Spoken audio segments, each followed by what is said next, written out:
কার্ডটা প্লাস এই বাস কার্ডটা, এটা কেন আপনার জন্য প্রফিটেবল না আর এটা কেন আপনার জন্য আর আমার জন্য প্রফিটেবল, সেটা আমি আপনাকে বিস্তারিত বলতেছি।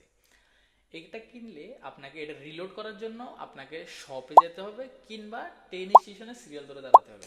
আর এইটা কিনলে আপনাকে কোথাও সিরিয়াল ধরে দাঁড়াতে হবে না। এটার এখানে একটা ওয়াইফাইয়ের মতো কিপার আছে, যেটা আপনি ফোনে থাকা অ্যাপসের মাধ্যমে ফোনের সাথে কানেকশন করতে পারবেন। আর এটার মধ্যে আপনার হাতে থাকা স্মার্টফোন দিয়ে আপনি যখন তখনই এটার মধ্যে রিলোড করতে পারবেন। আর এইটা আপনি চাইলে যখন কোনো রিলোড করতে পারবেন না, আপনাকে ট্রেনে সিরিয়ালে দাঁড়াতে হবে প্লাস যে কোনো শপে যেতে পারে। আর আমরা যারা মালয়েশিয়াতে আছি আমরা সবাই জানি যে এই দুইটা কার্ডের কি কাজ। এই দুইটা কাজই ব্যবহার করা হয় বাসে বা ট্রেনে যাওয়ার জন্য। এই দুইটা কার্ডের পিছে আরও একটা হ্যাক আছে। আপনি যদি সেই হ্যাকটা জানতে চান তাহলে আপনি আমাকে কমেন্ট করে জানাতে পারেন, আমি আপনাকে জানাবো যে এই দুইটা কার্ডের মধ্যে এটা আপনার জন্য প্রফিটেবল না, প্লাস এটা আপনার জন্য আর আমার জন্য কেন এটা প্রফিটেবল।